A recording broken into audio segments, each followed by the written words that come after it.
Khaki outfits, binoculars, pith helmets, Land Rovers dashing through the mud.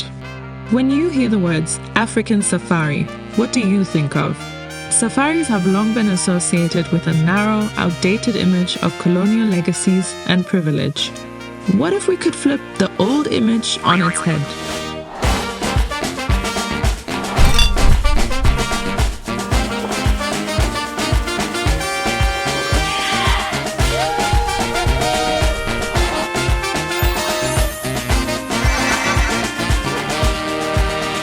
What if I told you about a black-owned safari lodge that was started by a former guide? What if I told you that this luxury lodge gives back to the local community?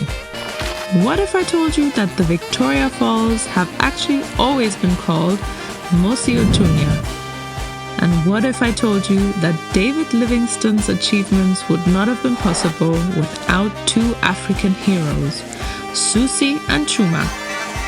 Join me for an epic safari experience in the south of Zambia, where the smoke thunders and legacies of heroic African explorers reside. This is the one about a modern Zambian safari. I love Thorntree!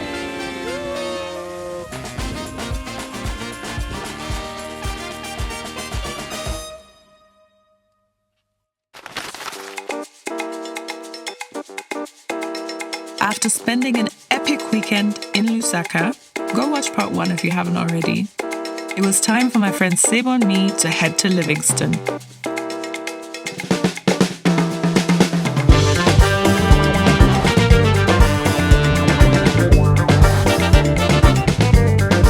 The flight from Lusaka to Livingstone cost us $150 per person. Not exactly cheap for a 1-hour domestic flight, but we'll talk about the high cost of African air travel another time. From the moment we landed in Livingstone, everything was planned and sorted by African bush camps, my favorite black-owned business of luxury safari lodges. I had stayed with African bush camps before in Botswana. I'll link the video of my experience in the Okavango Delta up here. We arrived at Thorntree River Lodge just after sunset and in time for a special welcome.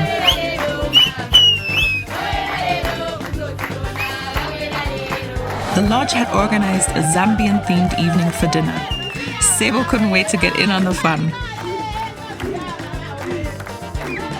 We call this chikanda, more like an African polony, that's what we call it. It's a mixture of groundnuts and you add a bit of chili.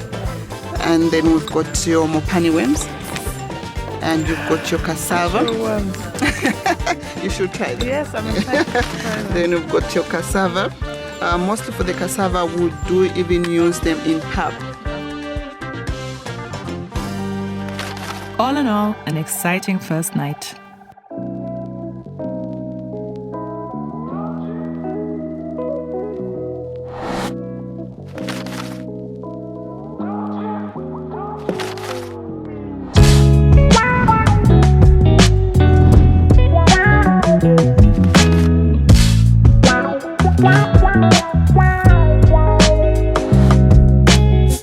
Good morning! Rise and shine. Okay, first sightings on the way to breakfast. Monkeys, birds of course, and zebras. We're going to pass the zebras now if they don't run away. Oh my god, there are a lot.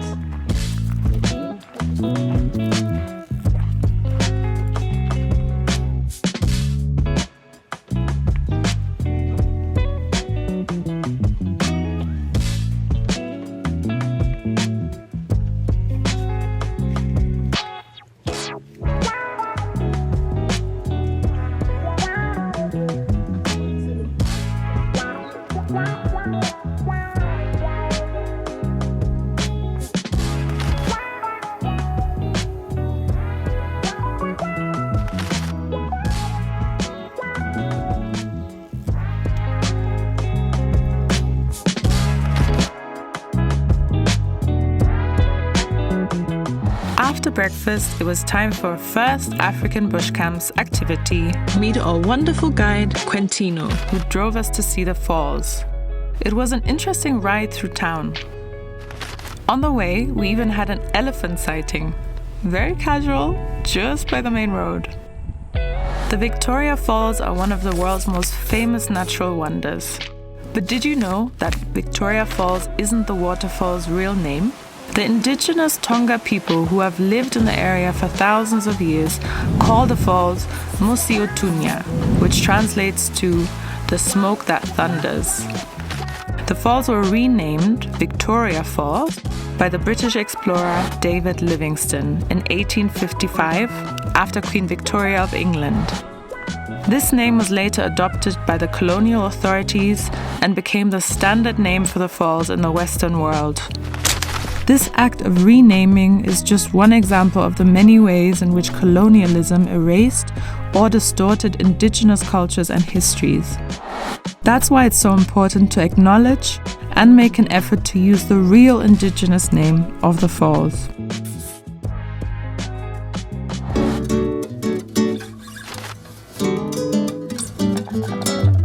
When planning a visit to Mosi-oa-Tunya, one of the first decisions you'll need to make is which side of the falls to visit, the Zambian side or the Zimbabwean side.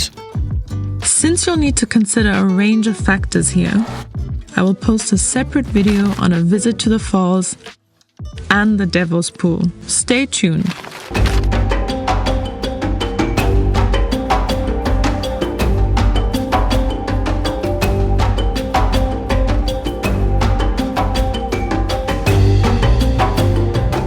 African bush camps had a very special activity planned for the evening, a Rhino Walk. With each step, our anticipation builds, and finally, we spotted the distinctive silhouette of the rhinos in the distance.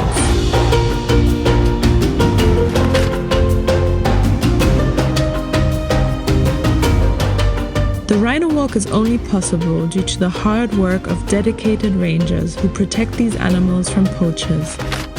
The white rhino is a critically endangered species, and their horns are in high demand on the black market.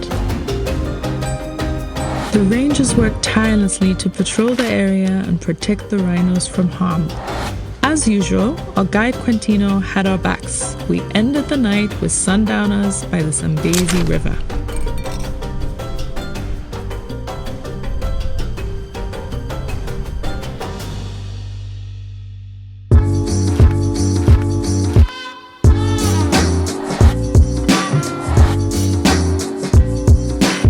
Let me tell you something.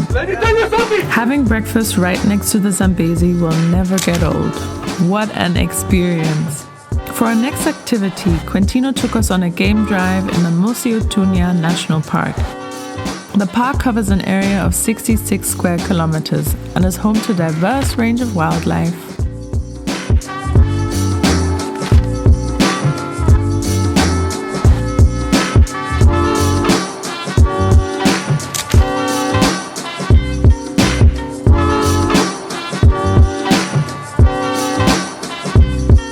Good to know before visiting, the park does not have any big cats like lions or leopards.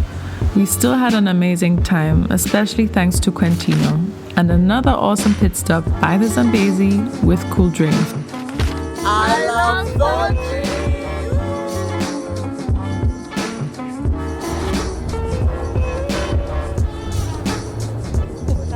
After every activity, the amazing African bushcamp staff welcomed us back with warm towels and fresh juice. Oh, no lions.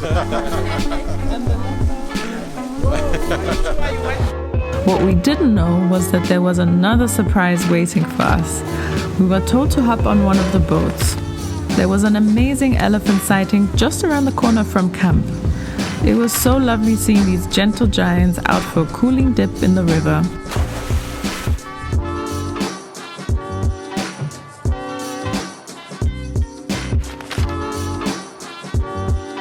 They didn't want us to get too close though. It's a picnic. The ABC staff surprised us with a beautiful picnic on an island. Every little detail was just perfect. Comfy bean bags, champagne, delicious snacks, and as always, excellent service by the Thorntree staff. For our siesta, Sebo and I chilled by the pool in our amazing room. After some afternoon tea and snacks, it was time for an evening activity, a sunset cruise on the Zambezi River.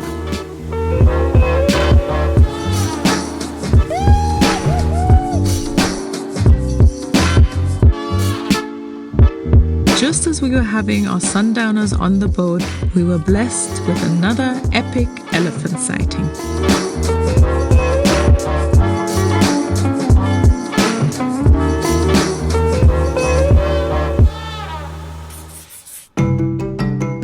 And just like that, our last day at Thorntree River Lodge arrived, the last breakfast by the Zambezi. African bush camps saved our most important visit for the last day. We were off to visit Maunga, a local village that is supported by the African Bush Camps Foundation. African Bush Camps Foundation is a project that we started in 2017 August, together with our directors. We went as far as Maunga village, which is 45 minutes drive from the camp and 11 kilometers. First stop, a visit of Mulonda's house, the village's local blacksmith. Let's be real, visiting a humble home in a village after spending 3 days on a luxury safari feels somewhat awkward and hypocritical. I've seen village tours listed among safari-related activity options before, and this has always irked me. It somehow feels wrong. What's different here is that the African Bush Camps Foundation has a genuine and long-standing relationship with the village and its people. You can tell immediately by the warm welcome when the Thorntree staff arrives and how informed and involved they are. After supper, dinner, and then we come and sit here, start chatting with my family. They like to watch TV, who want to hear the sound, they just open the radios. Yes. Entertainment. Yes.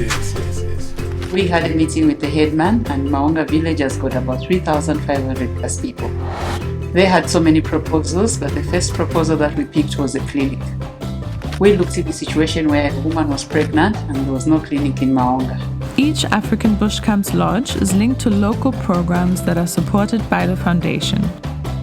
Guests have the opportunity to visit, engage with key project people, and donate, on top of the contributions made by the foundation. Well, by now I really should be used to these African bush camps farewells. Sebo and I honestly got emotional because we grew so fond of the entire staff at Thorntree River Lodge. They are some of the kindest and most genuine people you will ever meet.